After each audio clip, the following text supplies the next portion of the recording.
The Sea of Okhotsk in late November ran at -14 degrees Celsius at the surface, with sea state force 4 to 5, and the specific atmospheric condition that Arctic mariners called sea smoke. Water vapor rising from the warmer ocean into the freezing air, creating a thin fog layer at approximately 30 meters that degraded horizontal and low-altitude visibility without affecting radar performance. Ice formation was beginning in the northern sectors. The U.S. destroyer had been in the Sea of Okhotsk for 6 hours and 43 minutes. The transit was conducted under UNCLOS Article 58, which affirmed freedom of navigation for military vessels in exclusive economic zones without prior notification or consent. Russia maintained a different position, that the Sea of Okhotsk qualified as Russian internal waters under geographic enclosure, a position the United States, Japan, and most maritime nations rejected as inconsistent with UNCLOS. Russia's position was documented and persistent. Its operational expression was the regular dispatch of Pacific Fleet vessels to shadow, document, and, when the political moment was appropriate, demonstrate the cost of transits it could not legally prevent. The political moment at 11:08 a.m. on this November transit was, apparently, appropriate. At 11:08 a.m., 3 contacts changed their behavior simultaneously.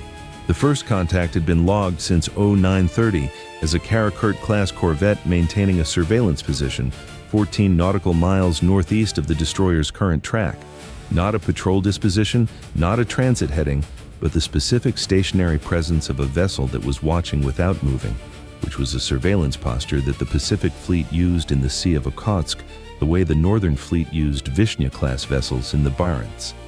At 11:08 a.m., the Karakurt altered course south at 22 knots. The second contact was not on the surface.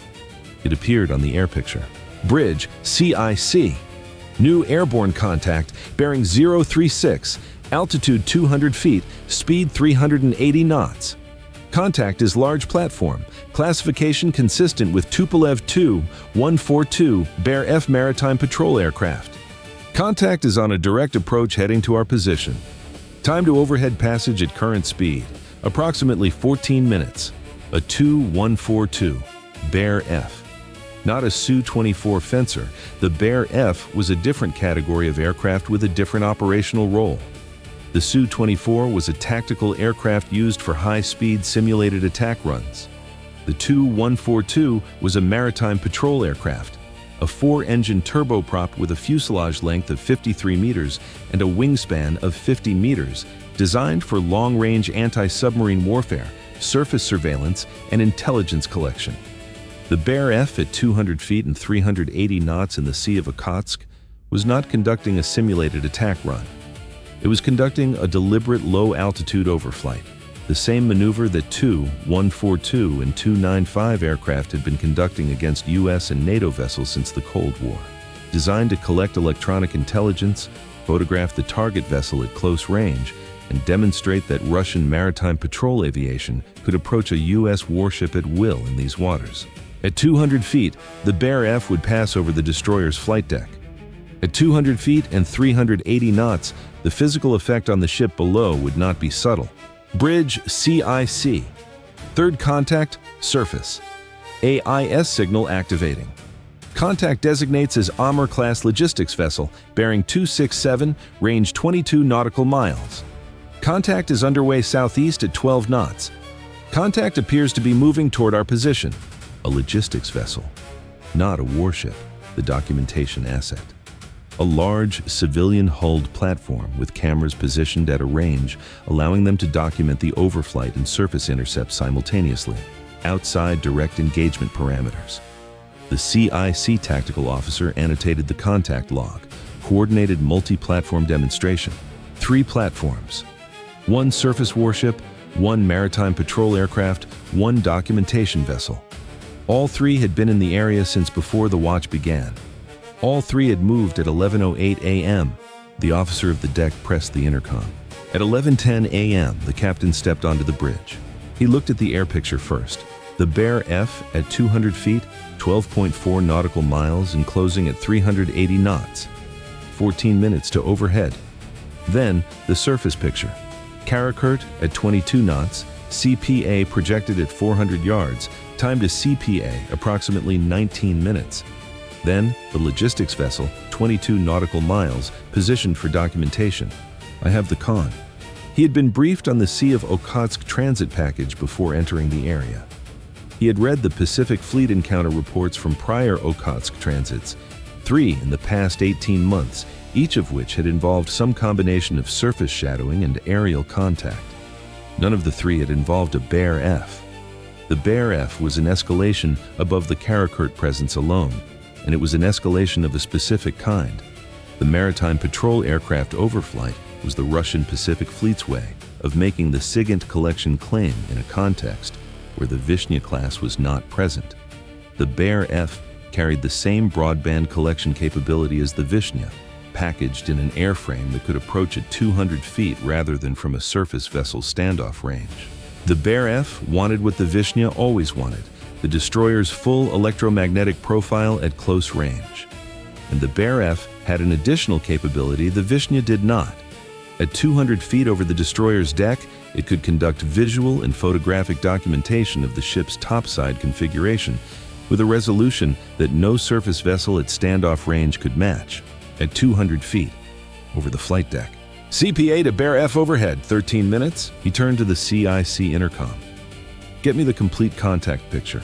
Bear F altitude, speed, track, Karakurt course and speed. I want EMCON status assessed. What are we currently transmitting? The CIC watch officer's report came in 40 seconds.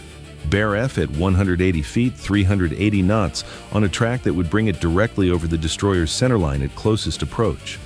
Karakurt at 22 knots, course 178, CPA 385 yards, 21 minutes. EMCON status, full normal emissions, navigation radar, fire control radar in standby, communication suite active, EW suite passive, depth sounder active. Full normal emissions. The Bear F was arriving to collect all of them. CPA to Bear F overhead, 12 minutes, 30 seconds. At 11:13 a.m., the Seahawk received authorization to launch. The Seahawk's role in this encounter was airspace management. At 400 feet, the Seahawk occupied the airspace directly above the Bear F's 180-foot approach altitude. The Bear F's crew, conducting a collection pass at 180 feet, would have a U.S. Navy helicopter and camera at 400 feet, documenting their deployed systems from directly above, a perspective the Bear F crew had not expected. The Seahawk launched at 11:14 a.m. and climbed to 400 feet. At 11:15 a.m., the first friction event arrived.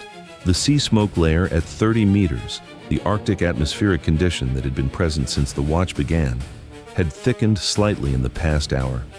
At 11:15 a.m., the bridge wing visibility was approximately 800 meters through the sea smoke, which meant the Karakurt at 7 nautical miles was not visible to the naked eye and would not be visible until it closed to approximately 1.5 nautical miles. The Bear F, at 180 feet and 380 knots, would emerge from the sea smoke layer approximately 4 miles out.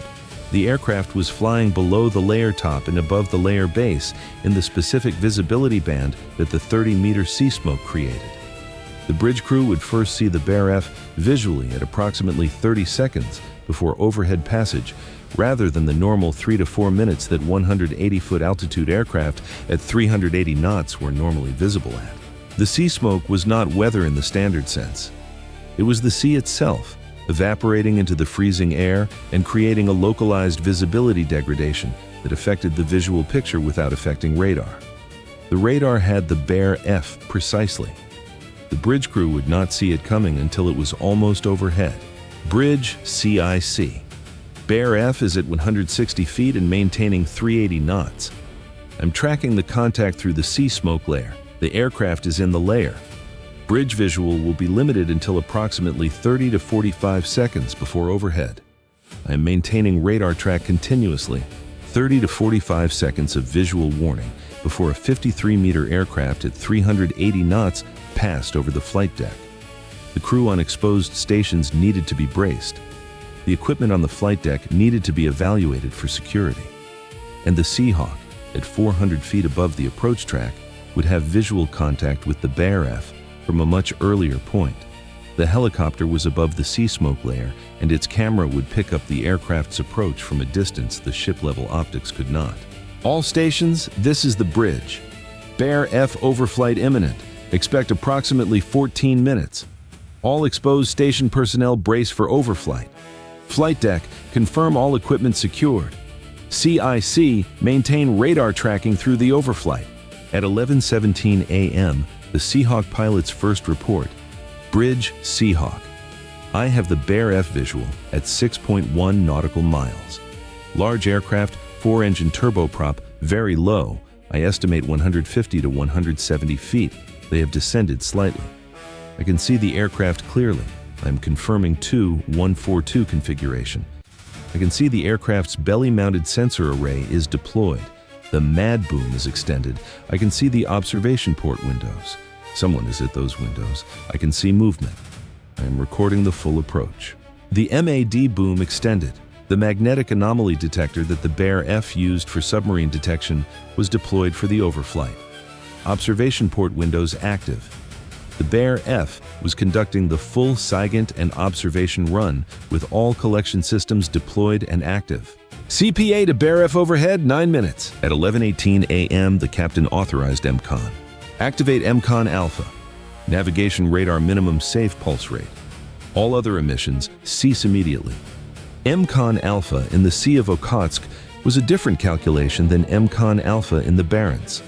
The Barents encounter, number 9, had used EMCON to deny a Vishnya-class vessel's collection mission, a surface asset at close range. The Bear F was approaching at 380 knots from the air. The timing of EMCON activation relative to the Bear F's collection window was the critical variable. The Bear F needed the destroyer's active emissions to conduct its SIGINT collection. If EMCON Alpha was activated when the Bear F was at optimal collection range, the electromagnetic profile that the Bear F's operators had been expecting to harvest would be replaced by minimum safe navigation emissions, a navigation radar at minimum pulse rate, and a depth sounder. But the Bear F was not a Vishnya. The Bear F was not going to alter course because of EMCON. The Bear F was going to complete its overflight regardless of EMCON.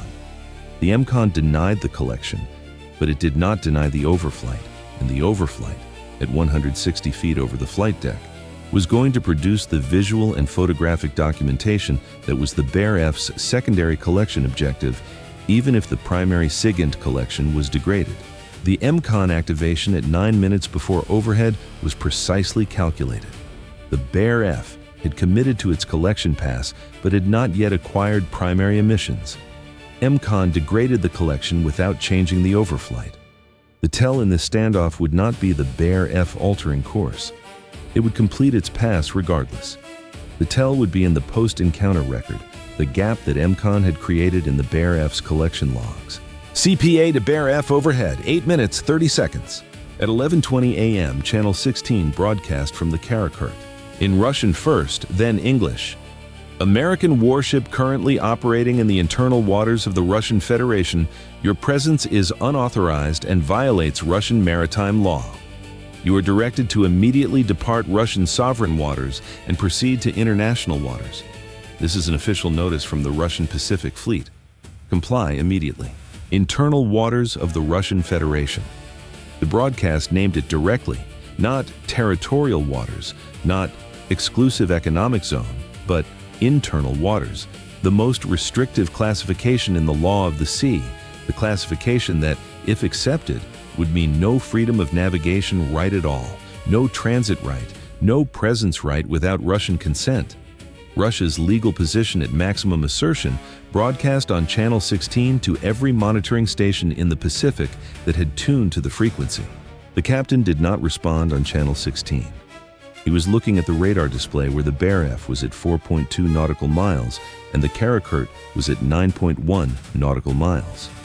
He was looking at the Seahawk's camera feed on the bridge monitor where the Bear F was now visible as a large shape against the gray November sky, still above the sea smoke layer from the Seahawk's perspective, its 4 turboprop engines trailing the specific smoke characteristic of the Tu-142's engines at low power settings.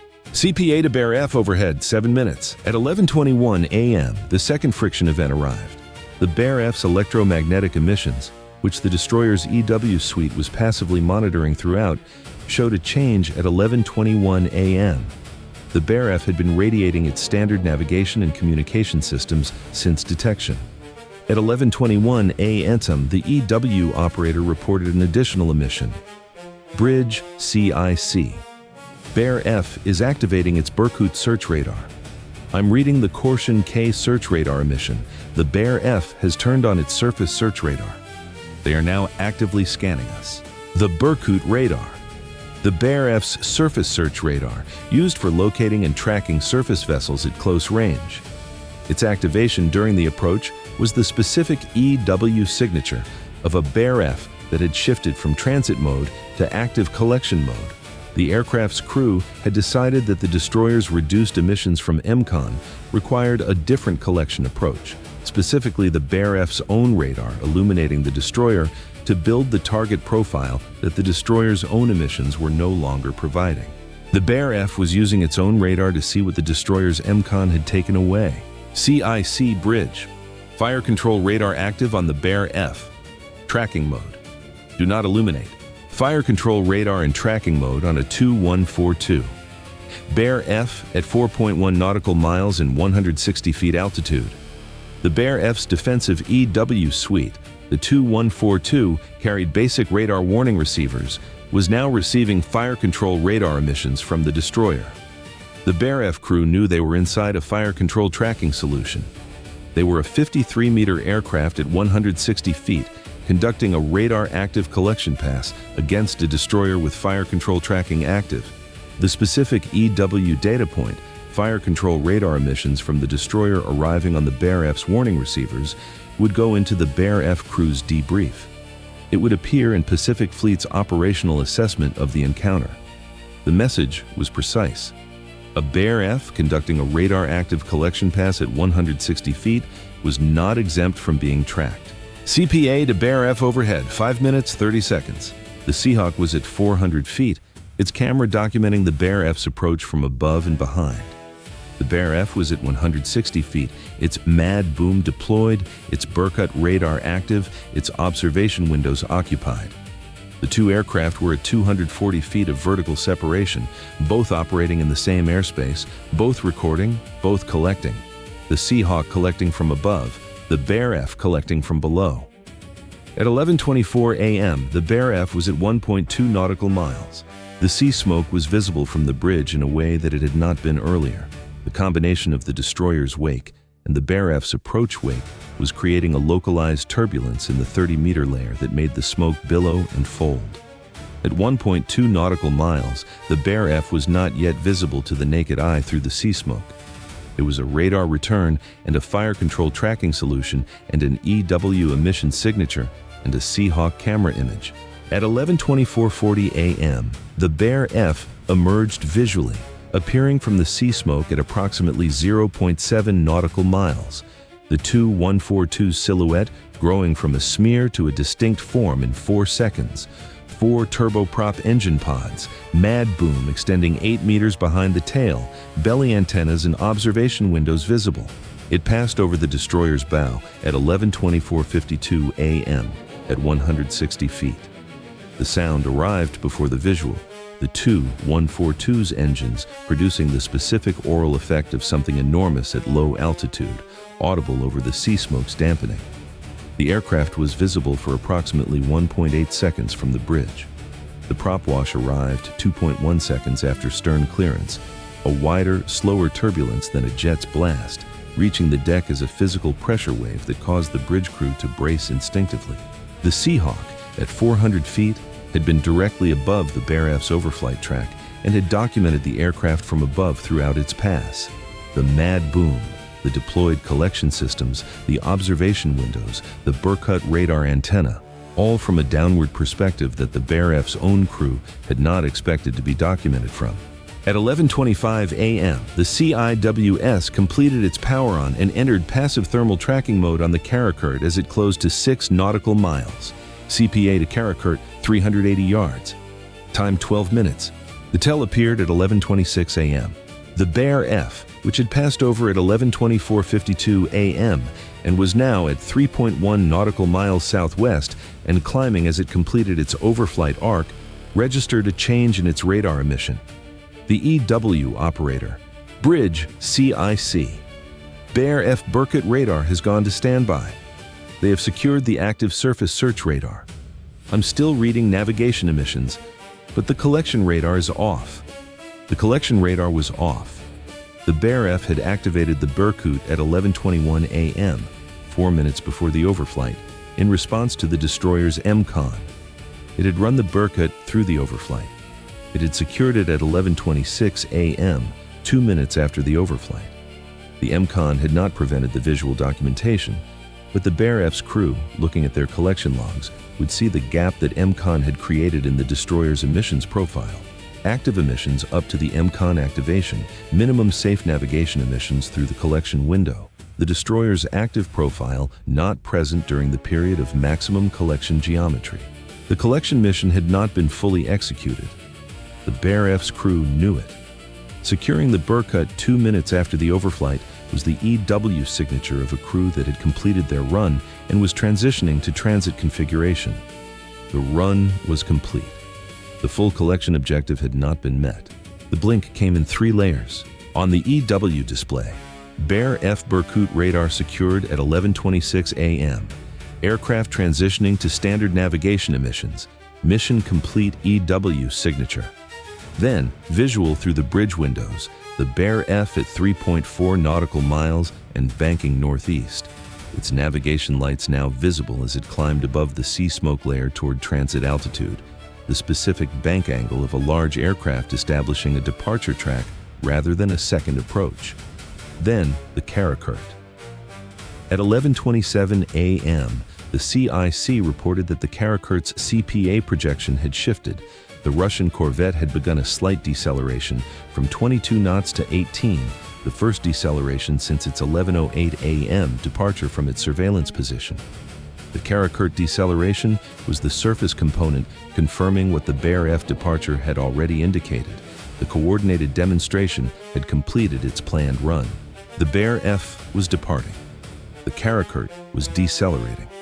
The logistics vessel, 22 nautical miles west, had maintained its position throughout and was now showing a northwestward bearing drift. It too was transitioning away from its documentation position. At 11:30 a.m., the captain authorized EMCON stand-down. Secure EMCON Alpha. Resume normal emissions profile. The systems came back to full operational status in protocol sequence. When the destroyer's full electromagnetic profile was restored, the Karakurt, at 5.8 nautical miles and 18 knots, was receiving the complete active emissions of an Arleigh Burke-class destroyer in full operational mode. The emissions that the Karakurt's collection systems captured at 11:30 a.m. were not the same emissions that had been present during the Bear F's overflight window. The fire control radar remained in tracking mode on the Karakurt until it had opened to 7 nautical miles at 11:38 a.m. Then standby mode. CIWS to passive surveillance. The Seahawk's documentation, orbit above the Karakurt's approach and withdrawal track, continued for 15 minutes before the captain authorized recovery. The Seahawk was on the flight deck at 11:46 a.m. No one on the bridge spoke for a long moment. The helmsman had held course through the Bear F overflight at 160 feet, the specific physical event of a 4-engine turboprop passing overhead at 380 knots, the Propwash arriving 2.1 seconds after the aircraft cleared the stern, the instinctive brace that every crew member on the bridge had performed in the moment the Propwash arrived. His hands had been at 10 and 2 at the moment of the Propwash. They were at 10 and 2 when the Propwash cleared. The course had not changed. The officer of the deck straightened his collar. The Propwash had not disordered it. He straightened it anyway, the same post-event calibration that appeared in every encounter aftermath on this bridge. The captain walked to the chart table. The Sea of Okhotsk transit was continuing. The encounter report would go to 7th Fleet, to Indo-Pacific Command, to Pacific Fleet Intelligence, and to the Office of Naval Intelligence's Maritime Patrol Aircraft Assessment Unit. The Seahawk's aerial footage of the Bear F pass, specifically the downward angle documentation of the Bear F's deployed collection systems and the Berkut radar antenna from 400 feet directly above, was an intelligence product that Pacific Fleet had not previously held. No prior encounter had placed a U.S. helicopter directly above a Bear F's overflight track. Full encounter report to 7th Fleet and Indo-PACOM include the Seahawk aerial footage archive with the Bear F overflight documentation specifically indexed, the EMCON activation and deactivation log correlated with Bear F Berkut radar activation timeline, the Karakurt contact track and fire control radar log, and all Channel 16 transcripts including the internal waters sovereignty broadcast. Flagged the Seahawk overhead documentation for ONI Maritime Patrol Aircraft Assessment. He looked at the chart. Resume normal transit speed. Continue the operation. He turned toward the sea cabin. Good watch. The record assembled here speaks in the language the ocean keeps. One Russian Pacific Fleet Karakurt-class corvette, one Tu-142 Bear F maritime patrol aircraft, and one Amur-class logistics vessel conducted a coordinated 3-platform demonstration against a U.S. destroyer transiting the Sea of Okhotsk under freedom of navigation rights at 11:08 a.m. The Bear F conducted a low-altitude overflight at 160 feet and 380 knots over the destroyer's centerline, with MAD boom deployed and Berkut surface search radar active. U.S. EMCON Alpha activated. Yes, at 11:18 a.m., 9 minutes before Bear F overflight. EMCON Alpha duration, 12 minutes. Effect on Bear F primary SIGINT collection, emissions profile denied during collection window. Bear F Berkut radar activated as collection mode substitute, yes, at 11:21 a.m. Fire control radar activated on Bear F in tracking mode, yes, at 11:21 a.m. CIWS passive tracking on Karakurt, yes, from 11:25 a.m. Seahawk launched to 400 feet above Bear F approach track, yes, at 11:14 a.m. Seahawk aerial documentation of Bear F overflight from above. Continuous from Bear F acquisition at 11:17 a.m. through overflight and departure. Documentation includes deployed MAD boom, Berkut radar antenna, and observation windows from downward angle. Bear F overflight altitude, 160 feet. Speed, 380 knots. CPA to flight deck, direct overhead. Propwash event arrival, 2.1 seconds after stern clearance. Bear F Berkut radar secured following overflight. Yes, at 11:26 a.m. Mission complete EW signature. Bear F departure on northeast track, confirmed. Karakurt deceleration from 22 to 18 knots. Yes, at 11:27 a.m. Channel 16 sovereignty broadcast claiming Sea of Okhotsk as internal waters of the Russian Federation. Yes, at 11:20 a.m. U.S. destroyer response on Channel 16, 0. Course alterations by U.S. destroyer, 0. Transit continued, yes. The Sea of Okhotsk does not recognize Russia's claim to its interior any more than the ocean recognized Canute. The Bear F came to collect a full electromagnetic profile. It received a navigation radar at minimum pulse rate and a depth sounder. The Seahawk collected the Bear F from above. The record of what was in the Sea of Okhotsk that November morning exists in both nations' archives. The U.S. archive has the Seahawk footage. The Russian archive has the navigation radar pulse.